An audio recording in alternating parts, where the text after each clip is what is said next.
Hi, I'm Zeke with the Eastside Church of Christ in Baytown, Texas. Thanks for joining us today for our Eastside 5 by 5 by 5 Bible reading. I'm enjoying a cup of coffee. I've got my HEB Texas Pecan, not a gourmet coffee, but it's one of my go-tos.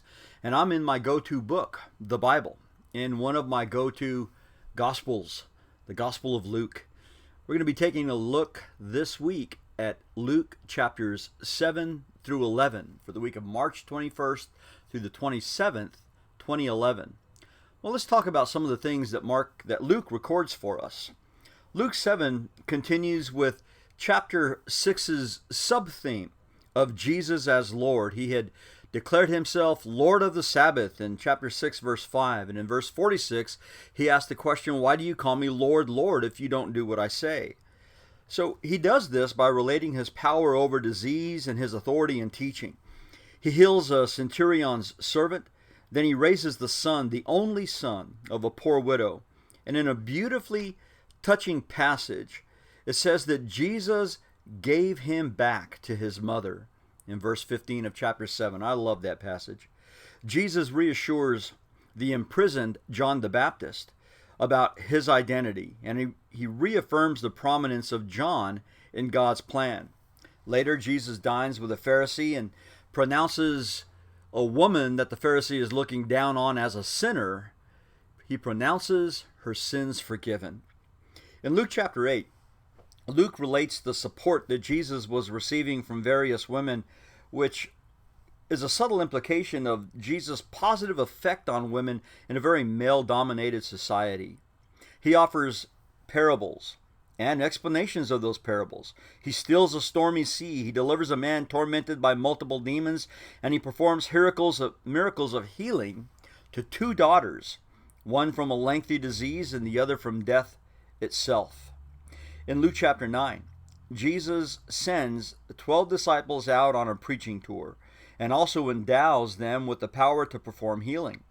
Herod hears about Jesus, and he wonders if he's maybe some kind of reincarnation of John the Baptist, whom the fickle king had beheaded. Jesus feeds 5,000 with 5 loaves of bread and 2 fish, and picking up many leftovers after it's all done. Some days later, Jesus is on a mountaintop with Peter, James, and John, and he's conversing with Moses and Elijah, and God speaks with a firm command. He says, "This is my son, my chosen one. Listen to him." Well, after coming down from the mountain, Jesus delivers a demon-struck boy and then tells his disciples that he'll be delivered himself into the hands of enemies. Later, he tells some would-be followers of the exacting commitment that he calls for in those who follow him. Luke chapter 10 has another preaching tour for us, this time with 70. You may have a Bible version that reads 72. These are disciples that Jesus sends out in pairs, and he gives them specific instructions concerning the message and how they respond to those who reject it. Well, they return successfully, and they're given a blessing by Jesus.